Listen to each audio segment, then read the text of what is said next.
Venga.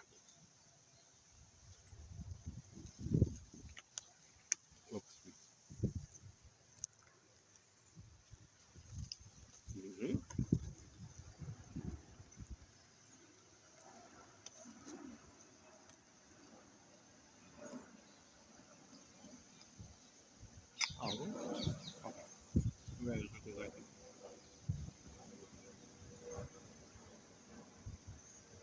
Eee.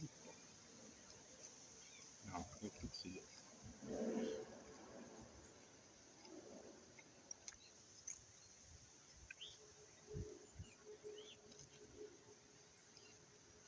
Valuable. Oopsie.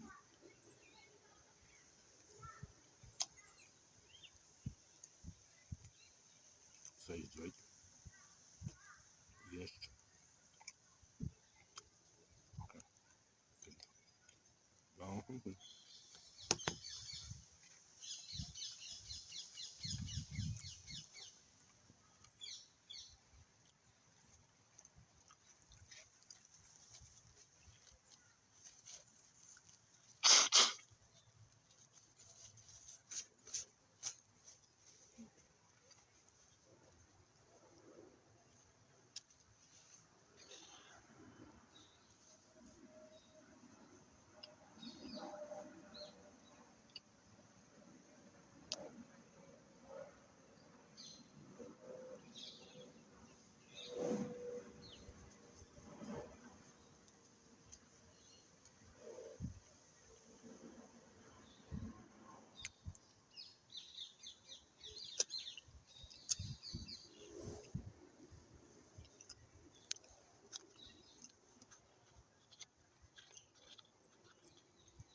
Right.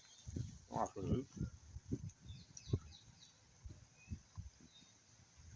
Hello. Action. Este aqui. Bora. Este aqui.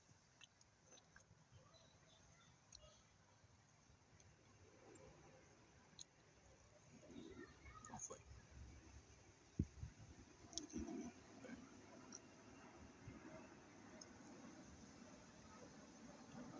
It's a rabbit. And you know to have food in here.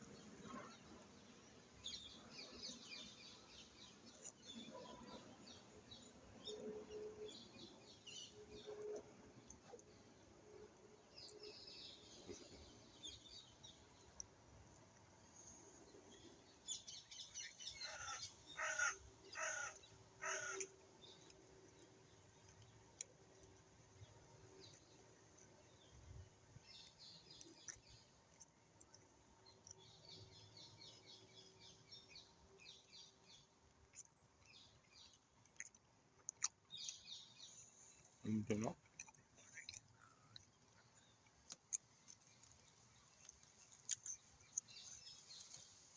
Inte det. Inte något. Nablevo. Ja, det är så.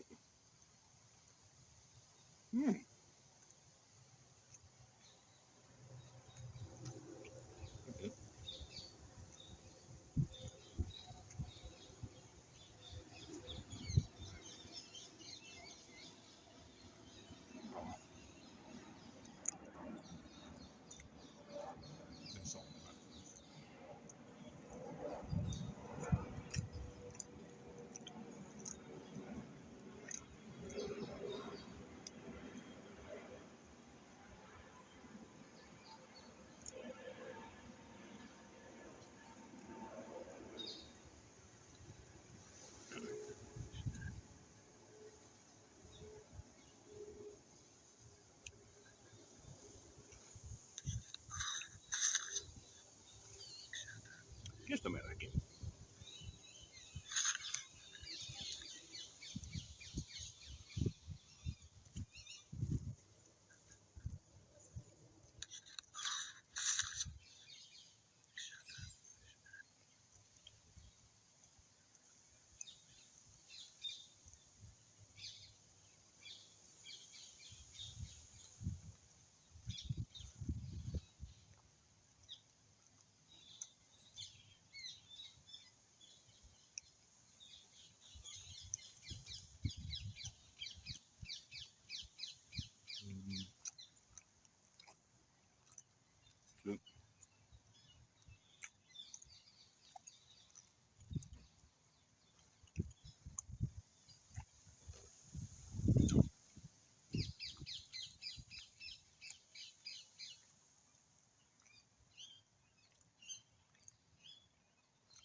I got.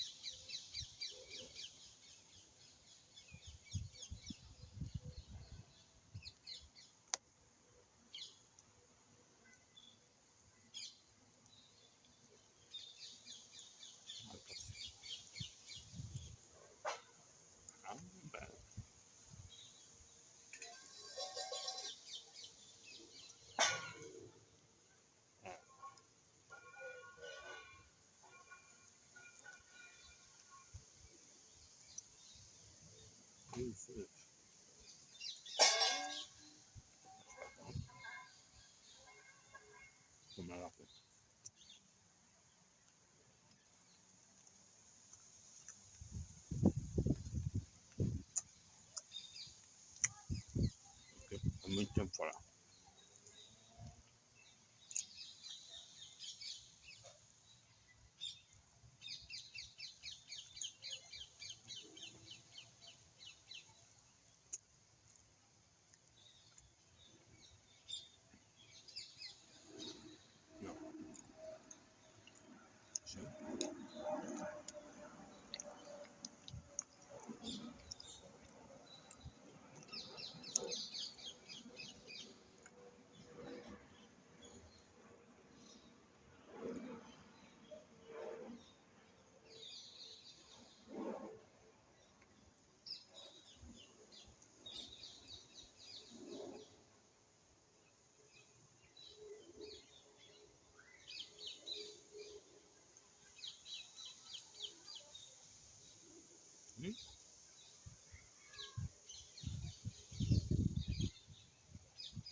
Paixão, tudo bem.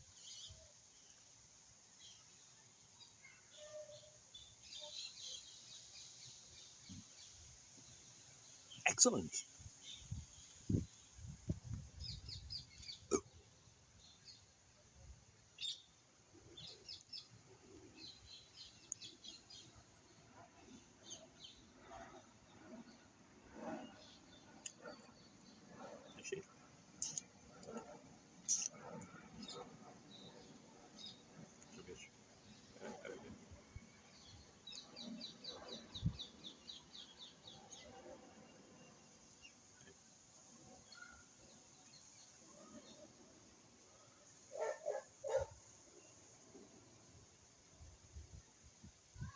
No.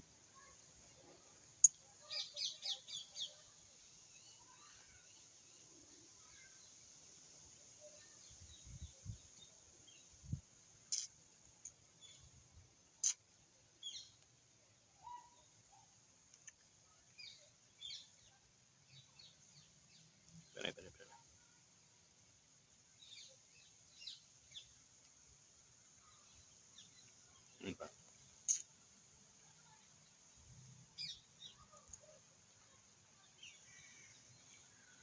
Okay. Ahora aquí puedes.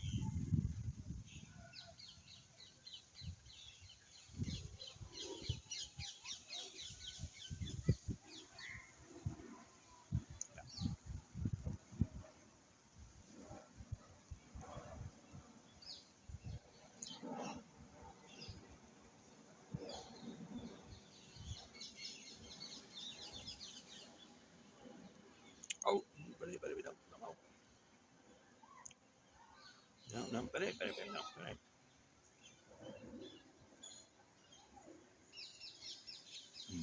Ya está, no falta, espera.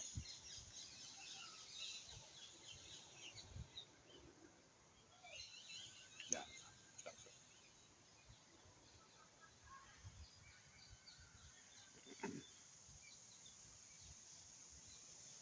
Ya, espera, calma, vídeo. Original.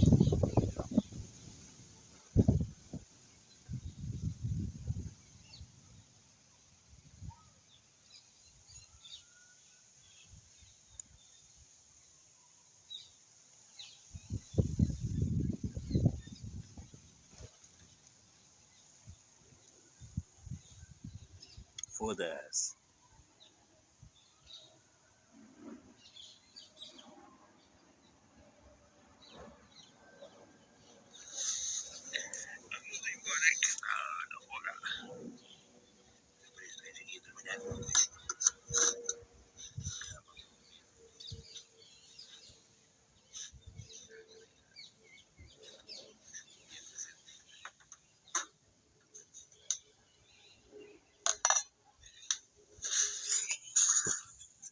It's a couple now, husband and wife.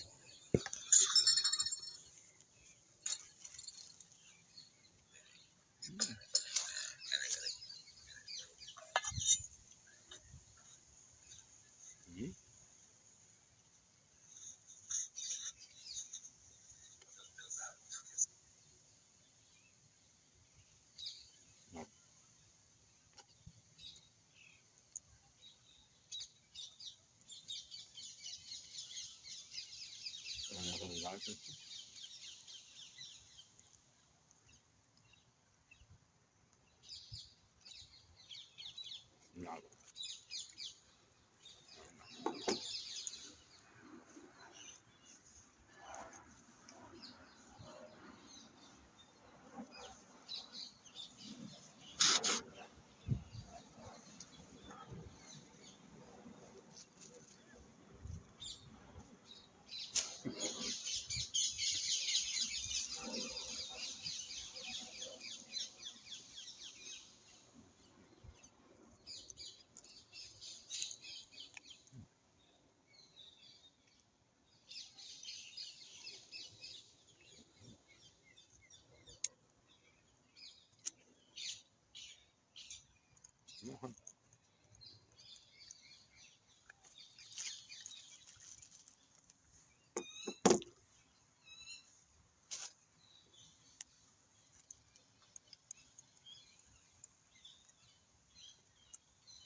Okay. No.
Okay.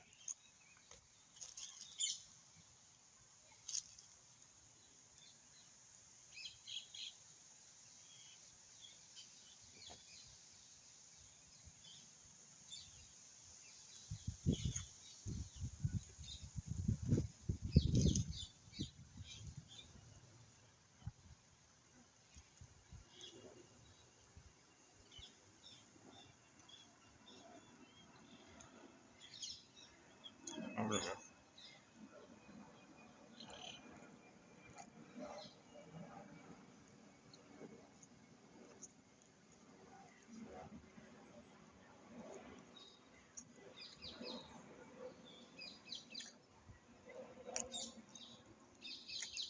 Man,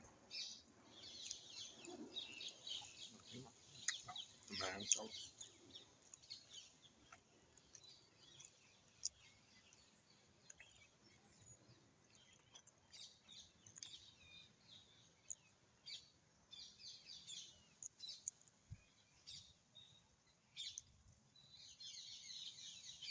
Hello. Because I have food. He knows what he's smelling. He knows what he wants. Should I give some ham? No, very nice. It's pepperoni, No, No, I'm probably going to give him the. bread. No, Nothing. no, no. Okay. Oh, thank you, though. Thank you. It was coming. Hello. That's why he's here. Yeah, I know, I know. Like a refuge for him. You have to do dog picture. This is see if it might just be there for the company. Ah,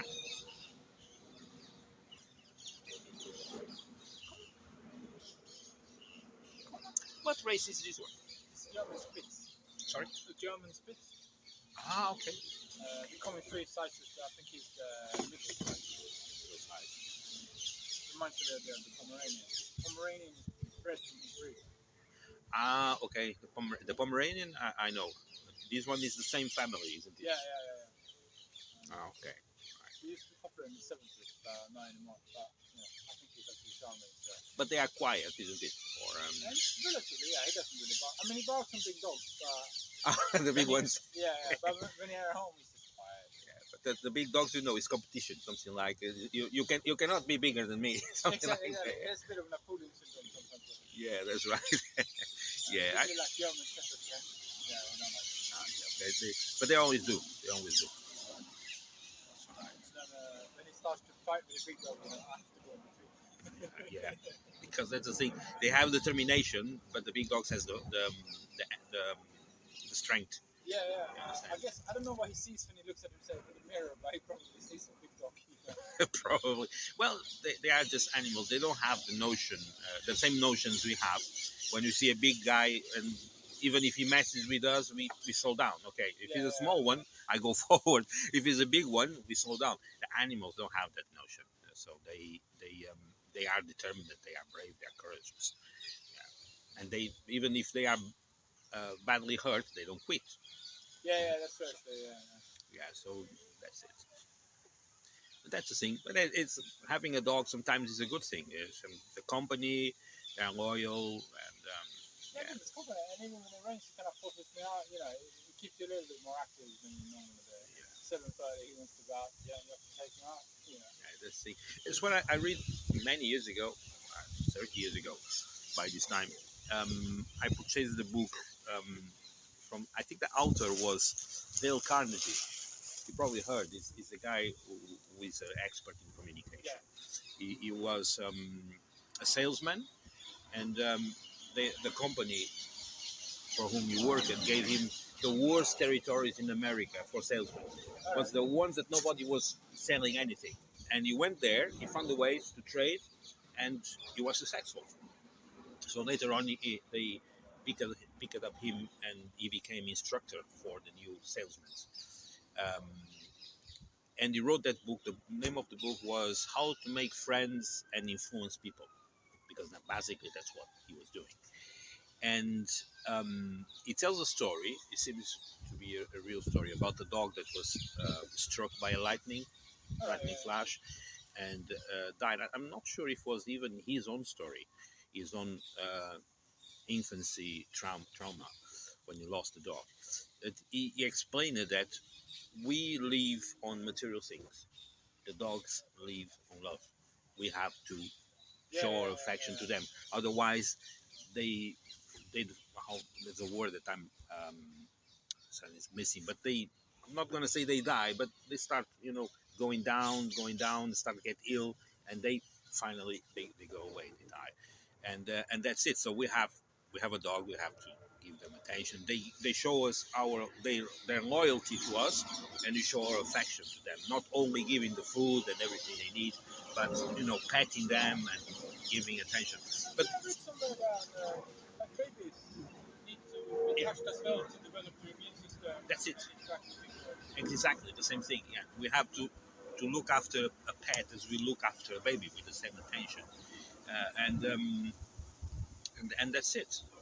The, what the dogs do is instinct. What they have. We sometimes say that they are smart, but they are smart because their instinct is smart. And that's it. So I have dogs years ago. I had two, as far as I remember. One died. I don't know of what. Just we found it laying down on the floor, and until today we don't know what happened to the dog. Something he ate, probably. I don't know. We call him Little Balls because he was gray, but he had a lot of balls on his looking. The other one, Skippy, was a very good dog. Anything was showing up in the backyard, birds, cats, anything, he was barking all the time. So it was like a guarding dog. I can't remember which race was any of them. They were different. But that dog was very, very good. But my mom couldn't stand to the noise because he was always barking. And there was a cat hiding in the corner. It doesn't matter which time of the day and or the night. In Portugal, we have this bad habit. The dogs are not home pets. In England, a dog sleeps in the living room or anywhere in the house. In my country, we have a dog house made of concrete, or we build up a small nut and we keep them in there outside. So he is the guard dog who is gonna guard or look after the property from outside. He never comes inside. Now I think things are changing, but in my time was like that. So that dog Skippy was outside in the backyard and looking after the backyard, and any noise, he was standing up, ears up, and barking. And my mom said, I cannot stand this dog anymore. It's too noisy. You have to make a decision. So my father picked up the dog, put him in the car, and took him very far away and left him.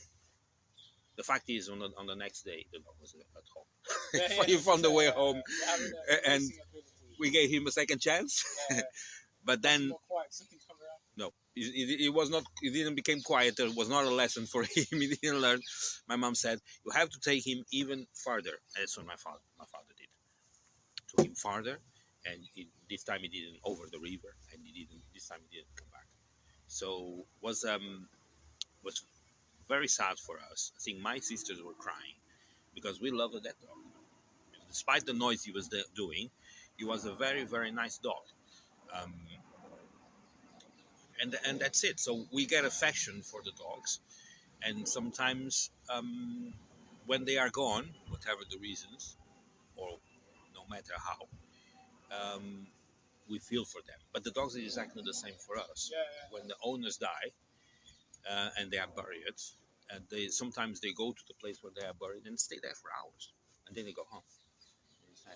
Yeah, I inherited things like this from my mother this time. And I could clearly see Yeah. that there was something missing for him, you know. Yeah, the dogs feel it. Yeah, I remember. I know a story. I'm not sure how true it is, but I heard this story about 20, 25 years ago, maybe more. Is was a couple. The guy was not religious.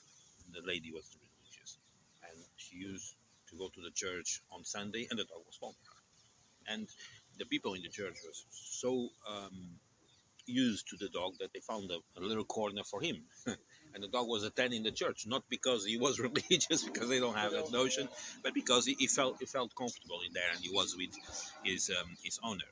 So when the lady died, every Sunday at the church time, the dog was going to the church, Carry on going. going without the master, without the owner, and the husband, the widow, start finding strange how it happens that the dog is never here at this time. It's this day of the week and this time is never here. He decided to follow him, so keep an eye on him, and when he was going, he was following him at a certain distance, and he found himself inside the church.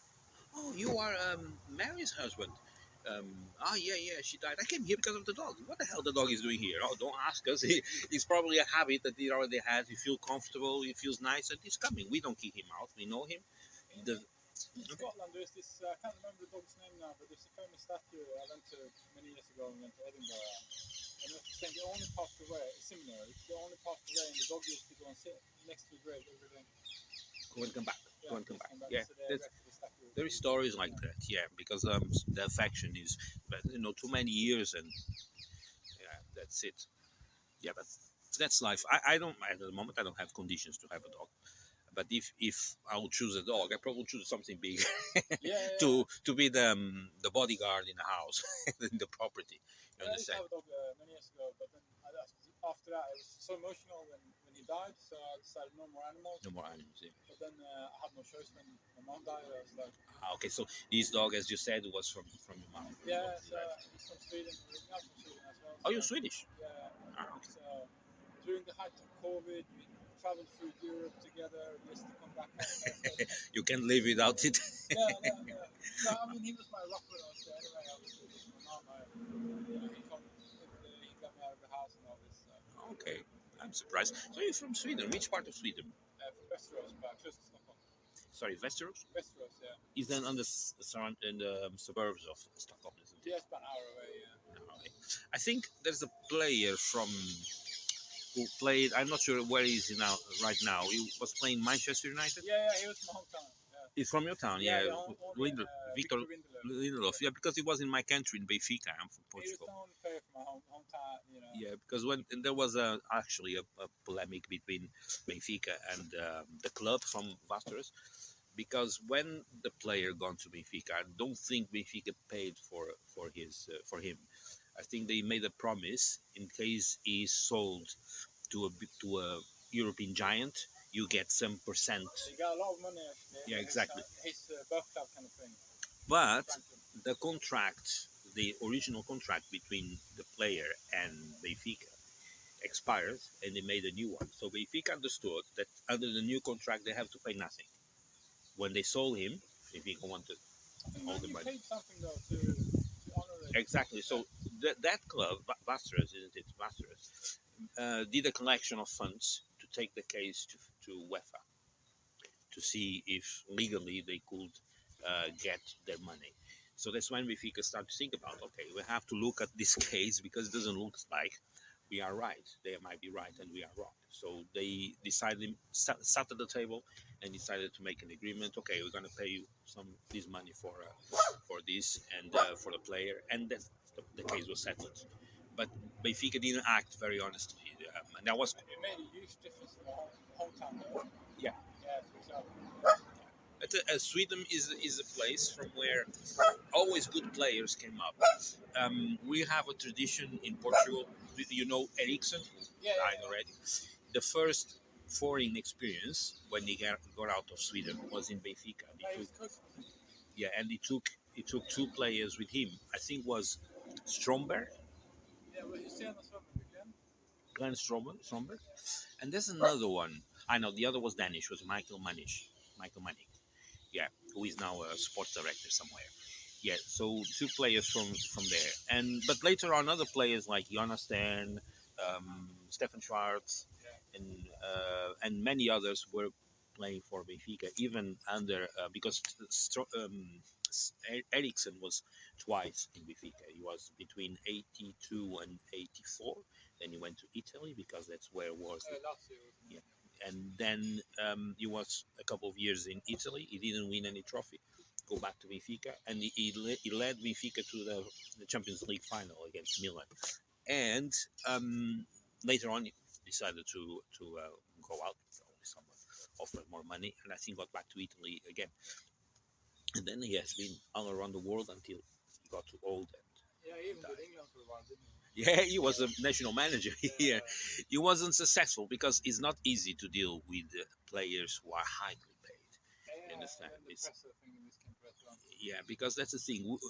What we see in the field is not the same that the managers see in the dressing room. Some those guys who make hundreds of thousands per week, not per month, per week, they have strange egos, and the manager has to be really clever and has the capacity to deal with those egos because sometimes there are clashes. I remember even in my country where players were not so well paid, but for our economy it was a lot of money. We had a player called Gomez. He was one of the oldest in the national team, and then came up another player, 18 years old, called Paulo Futre. You probably heard about Paulo Futre. Yeah, exactly. He's still alive. Gomez is dead, but Futre is still alive. He's a businessman now. And he told, if this guy plays any game from the beginning, I go back to Portugal. It was in Mexico in the World Cup, and that's why our World Cup was a crap. We were kicked out in the first phase. First, we beat Germany in their home in Stuttgart. We won. Germany was not losing a game at home for 30 years, so we broke that record. So we have hopes. In the first game, we beat England 1-0 in the time of Gary Lineker and many others. The manager was Bobby Robson. Exactly.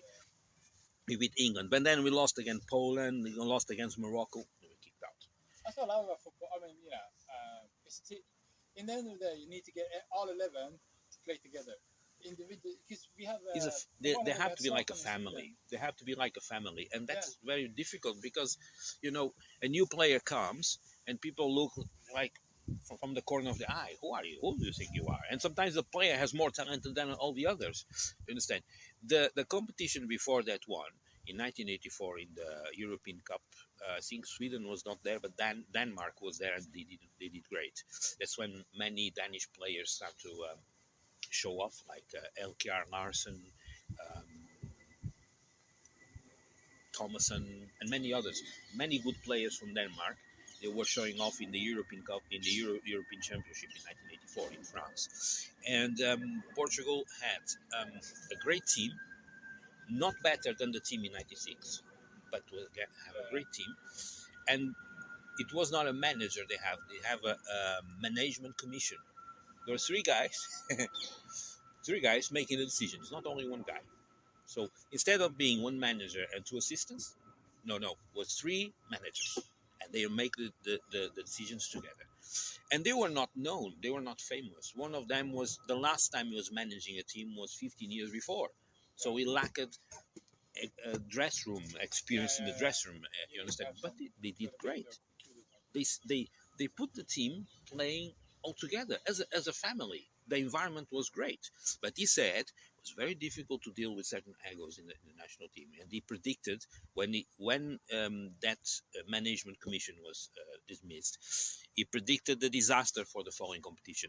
If we qualify again for any major competition, it will be a disaster because the federation is not taking steps to fix the problem. Yeah, because that was the problem for Spain, I think. 'Cause, I mean, that generation in England with Ferdinand, Beckham, Exactly, that's it. the Liverpool guy,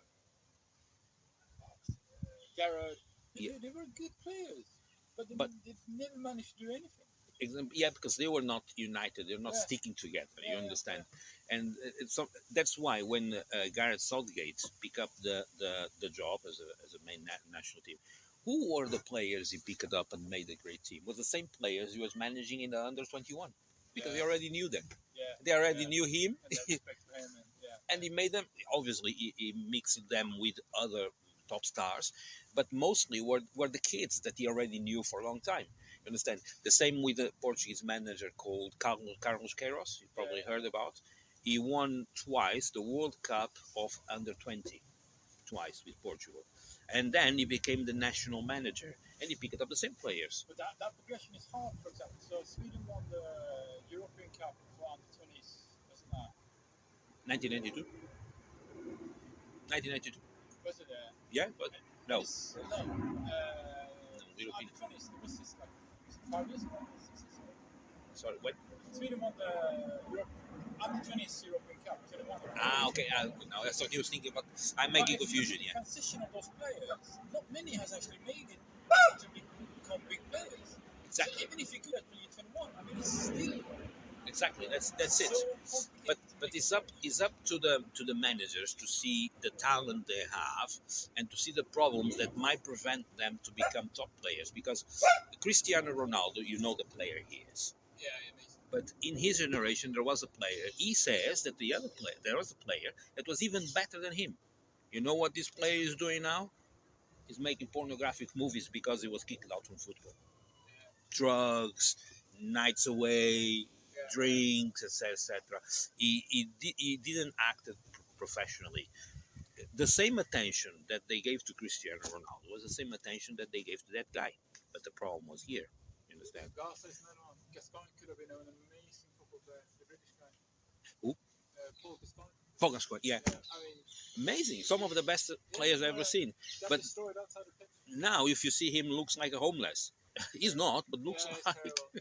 And each time he was going to Portugal on holiday, he was making problems, causing Yeah, trouble. Yeah, actually, I heard that he has been arrested because involved in a fight. He was drunk, etc. Well, yeah, even Maradona could probably have been better if he would have had his little problems. That's right. But Maradona, Amazing, but Maradona, Maradona, I think he could be this. No, he couldn't be better than that. The thing is that he could be the best for longer time. yes.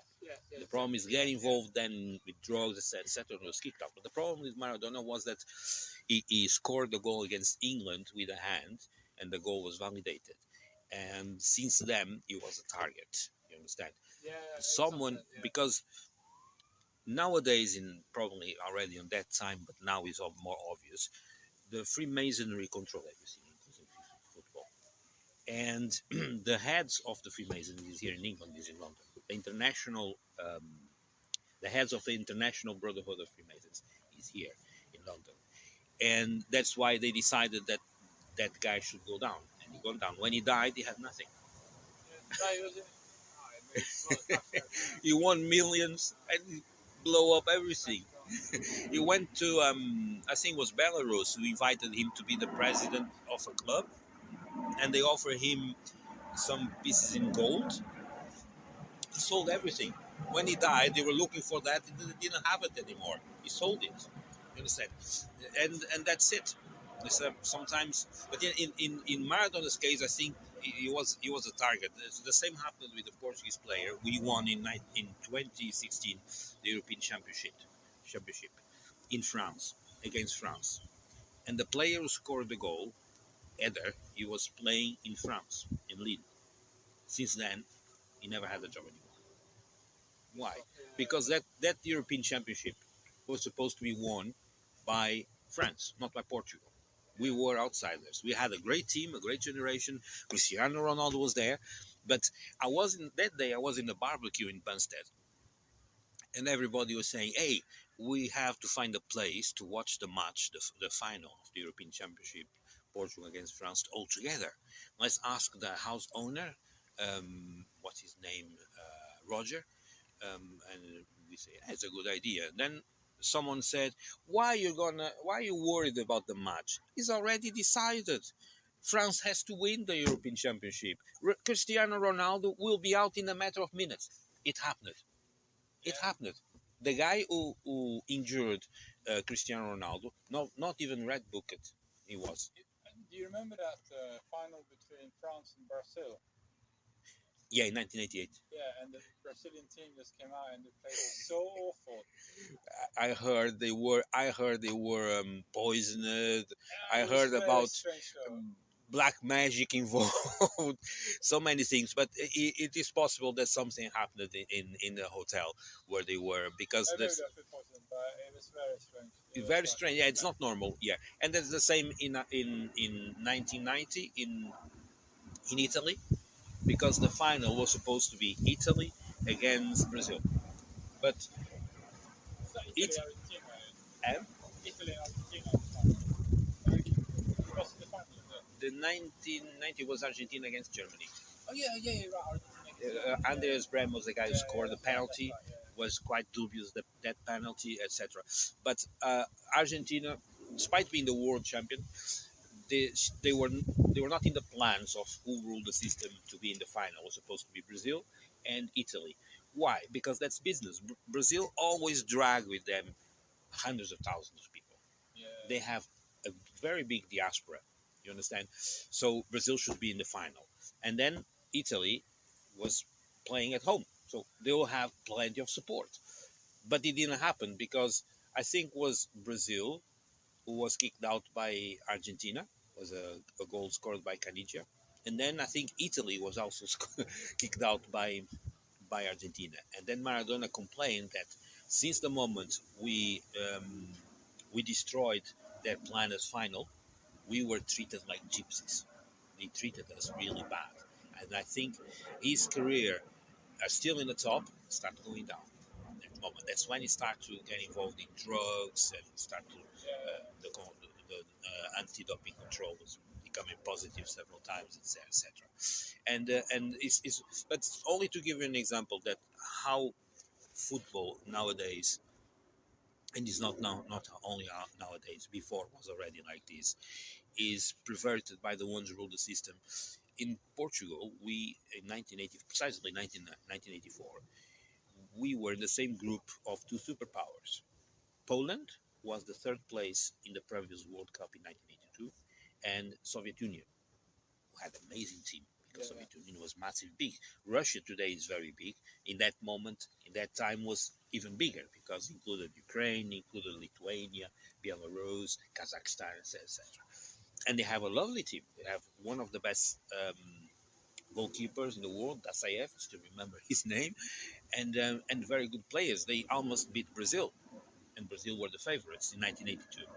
So we were in the same group. Our team was good, but needed to stick together. So we went to Moscow for the first leg of the qualification. We were beaten. We lost 5-0. So supposedly we have no hope. But because the team was good and they're sticking together, against Poland, in Poland, we won, while the Soviet Union draw 1-1. So we needed to win the last game in Lisbon against Soviet Union to be in the European Championship. So what happened? The game was, 50-50. The both teams trying to make their game and score the goal. Suddenly, there was a foul outside of the penalty area. But the referee pointed to the penalty point. It's a penalty. And everybody was complaining. All the Russians were complaining. No, it's not. It was outside. And he said, no, it's a penalty. It's a penalty. Then a guy was called in the Portuguese team to score it, and he scored. We won 1-0 with a stolen goal. Yeah. Many years later, it was in 1984, 15 years later, more or less, no, 20 years later actually, so 2004, there was a big debate about corruption in football in Portugal. And one guy who was a director for FC Porto, he explained what happened in that game, in that match. He said, look, we qualified for the European Championship in 1984 with a stolen goal. It was a penalty outside of the area. And why the referee pointed to inside the penalty area? I'm going to tell you the secret. In Portugal, in France, there was 1 million Portuguese living there. There was plenty of support for the Portuguese. The stadiums, if Portugal qualifies, will be full. Plenty of tickets, advertising will be sold. How many Russians or Soviet people was in France? Zero. That's why we qualified. But we did a brilliant European Cup. We were beaten at the half final against France, and with Michel Platini, Amoros, and plenty of brilliant players that France had. But it was a game, like France scored first, Portugal draw. Portugal scored 2-1, France draw. And then on the extra time, France scored the third goal. And that's how we came home. You understand?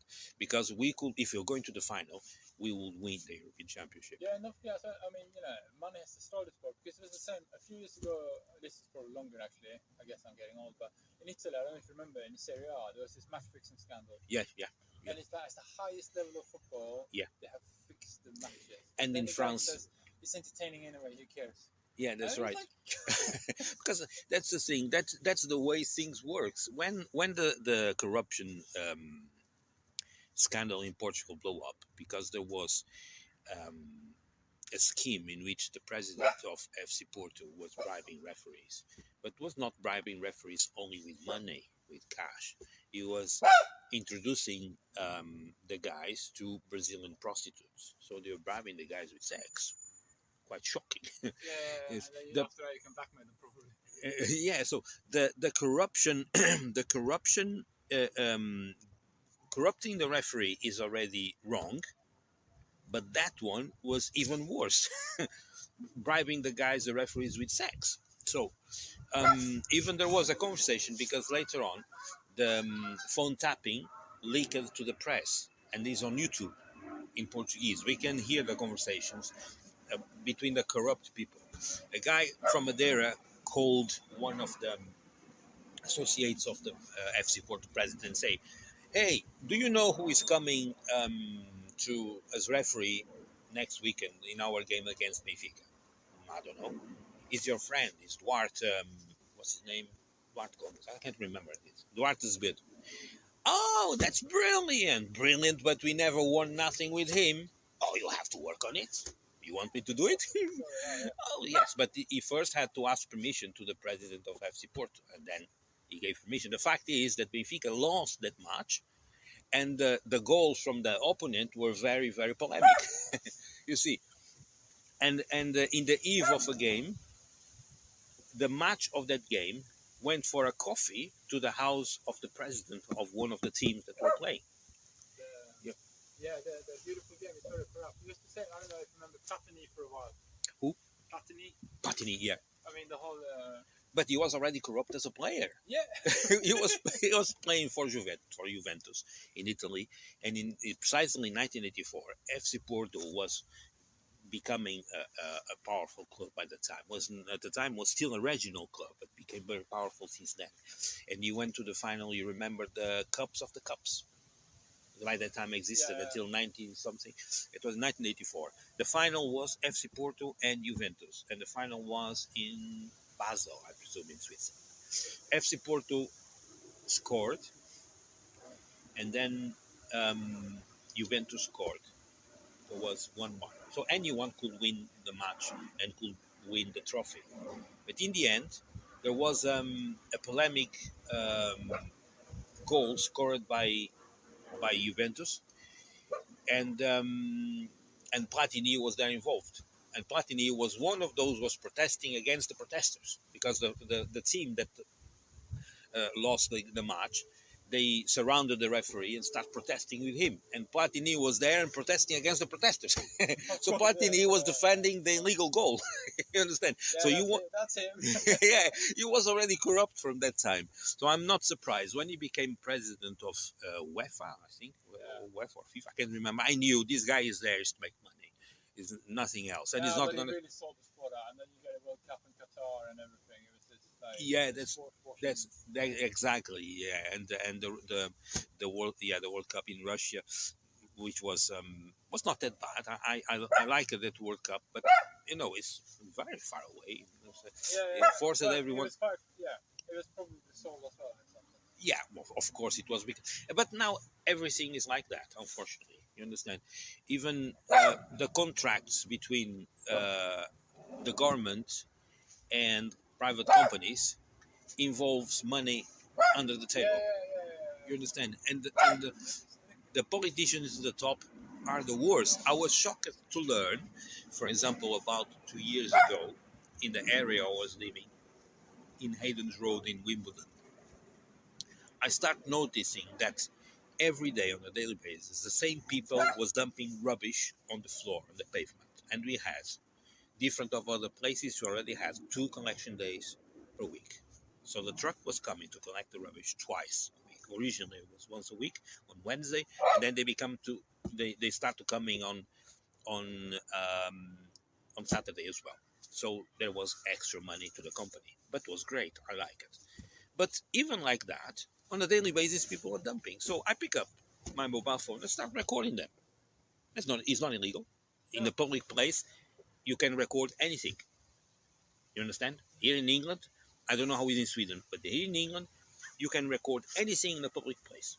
It doesn't matter if it's children, if even if they don't like, if they complain, you don't have to stop recording. The police cannot tell you to stop recording because in the public place there's no expectations of privacy. Even if you are on the phone to your bank giving details, it's your problem. If someone uses the camera recording, it's your problem. You understand? In public, there's no. That's why I love the English law. And I was recording the people, so trimmed the video because I recorded them coming out from their door, dumping the rubbish, and going back to their door. So the video was showing where the person was living, and the council knows who lives there because they pay council tax. So I was trimming the video, compressing, and sending together with the witness statement to the council. You know how many people were fined? Zero. Then I found out that even the prime minister was, because on a daily basis there was another company to collect the rubbish. And there's more rubbish there is to collect, more they charge the council. And the Prime Minister, Rishi Sunak, was taking money, putting money in his pockets under the table from the companies. You understand? And that's when I start to understand why so many councils were going bankrupt all around England during his administration. You understand? While he was Prime Minister, more than 10 councils gone bankrupt because he was stealing money from the councils. Yeah, I know the story in I don't know if in Kingston upon Thames, but my friend was doing some building work and needed a building permission from the council, and the councillor wanted to get Greece basically to approve it. Yeah. He wanted to bribe to. In my country that happens. They drag the case for. I think it's getting dark in here. Yeah, I better take you home. Yeah. In my country it happens the same. They drag the case, it takes years, and we go there, and then someone calls apart and say, you have to give a gift or something like that. Yeah, then that's what happens. That is typical from the Mediterranean countries. You understand? That's extremely corrupt, like Portugal. My country is horrible in terms of corruption. They are horrible in terms of corruption. You understand? And the same things are happening here now. It's Italian, so yeah, I know. Italy, Spain, those, because during the international crisis about 15 years ago, those were the countries that were financially in the bottom and needed assistance from the IMF. It was Portugal, Spain. I think Spain refused, but Spain, the government and the people spent quite a hard time to recover because they refused to be assisted by the IMF. But Portugal, Italy, and what's the name, Greece, they have no choice but to receive money from the IMF. But in the end, they have to give that money back during some certain years. So That's why they implemented what they call austerity. You understand? And in here, the difference is that we have our own currency. Print more. If it's necessary, print more money, and that's it. You understand? In Europe, they cannot do that. So, Yeah, yeah. so I'm surprised that you live here now Yeah, I came here 24 years ago. and you stayed. Yeah, I stayed. All I right. went to uni here and I stayed. That's the good thing here in England. We We were find people. members of EU at the time. It was no problem, you know. Yeah, oh yeah, that's true.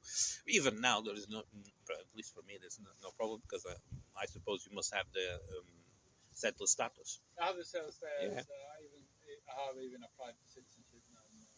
Ah, okay. I will think about that, but they are changing the rules. They are changing the rules. The prime.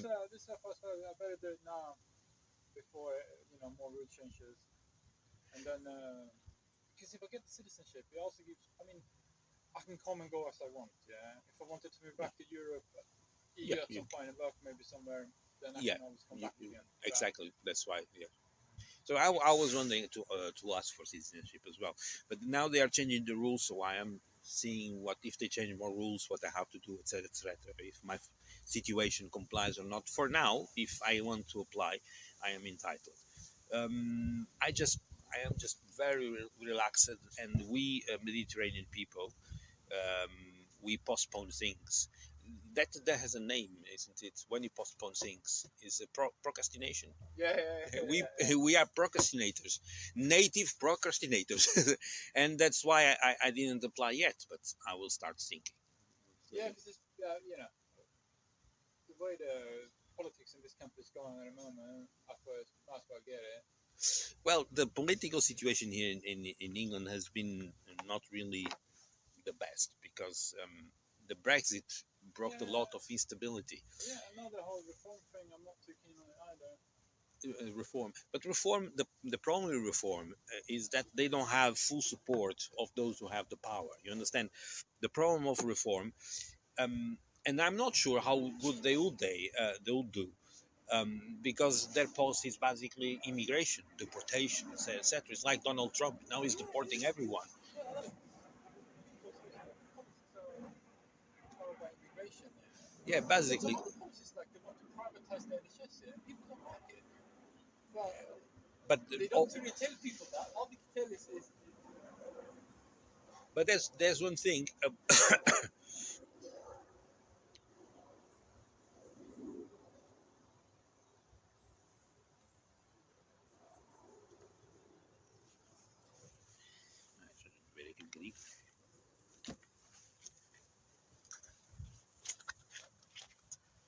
There's one.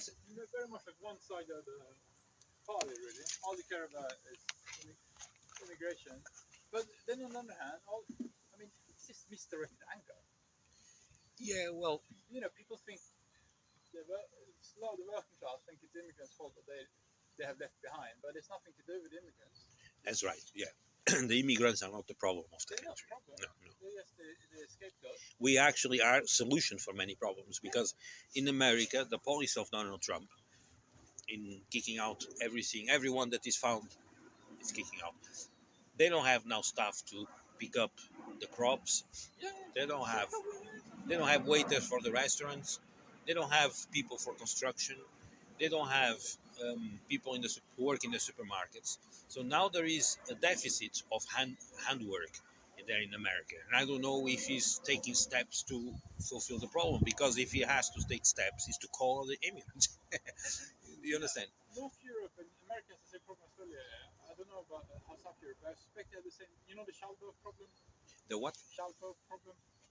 So women in the UK they have like 1.4 children, and to sustain the population, they need to have two children on average. Okay. So basically, the population is getting older. We don't have enough young people. Yeah. Who's going to support us when we get older? Exactly. Yeah. Yeah. That's it. Yeah. They have to it's like compensate with. Yeah. Otherwise, you get the pyramid of like. That's it. Most Yeah. people are up here like But and the young people is yeah, so but big. that is a problem in most of European countries. For example, in Germany, it's exactly Yeah, the that's same. interesting Yeah. as well. That's why that's one of the allegations that, for example, the Turkish were doing when they wanted to join the European Union because they have plenty of young people. And I remember to see an interview, to read actually in the newspaper, an interview to a Turkish guy, a politician, probably I don't remember what he was exactly, and he said when he was asked if there is advantages for Turkey to advantage for the European Union to Turkey join them, he said, well, depends. If you want a Europe formed by old people, so Turkey shouldn't join. If you want a Europe full of young people, in that case, Turkey should join. But okay, that's a specific case, Turkey. But it's not only about Turkey; it's about many other countries. We have plenty of Polish people here. Most of them are young people. Understand? But yeah, I don't. Even it's funny. I remember on the Brexit debate, yeah, Turkey came up like they might join the EU in the future. But if people travel to Turkey, you will see how European they are. They're not that different. Yeah, that's it. He's right. Yeah. Anyway, okay. Yeah, What time is it? yeah. I better go. Now, lovely chatting to you. Nice to Yeah, it talk was good. What's your name? Matthias. Mateus. Amadeo. Yeah, Nice to meet you. for the first time, I'm give you my real name because when people ask me my name, I always say Joseph. Actually, it's my middle name, Jose. I never give my real name because we never know what happens. You Yeah, understand? I mean, Because I tell people my name is Peter sometimes, but my real name is Matthias. okay, Nice to meet you. nice Have a nice good to meet evening you. as well. Yeah, I will. Thank you very much. You too.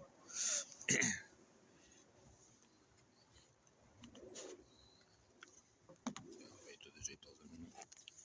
Já bem, tenho que resolver isto. Yeah. Muito bem. Agora vais pegar aqui. Ora, fotos. Este aqui.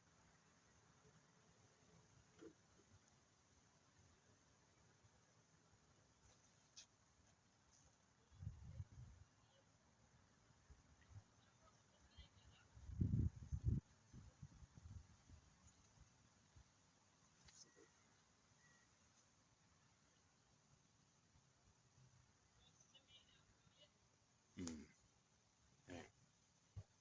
Não.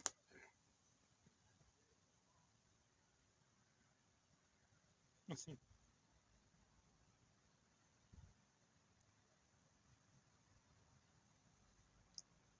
Ah, ok.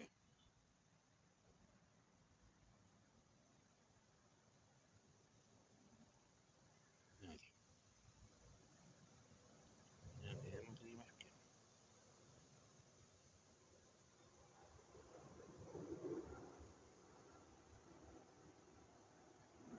Eu acho.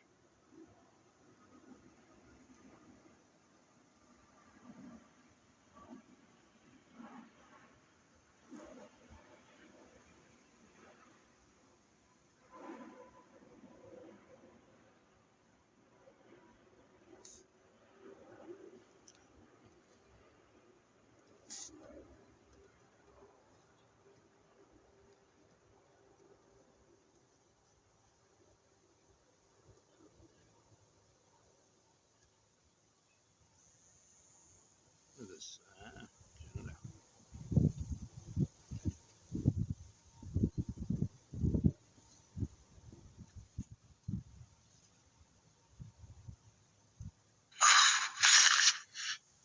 Que já está.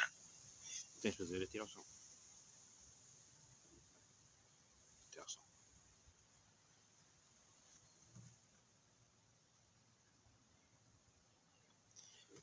Oh, ora bem. Atrasou-me aqui de caralho, filho da puta. Mas eu vou ter que.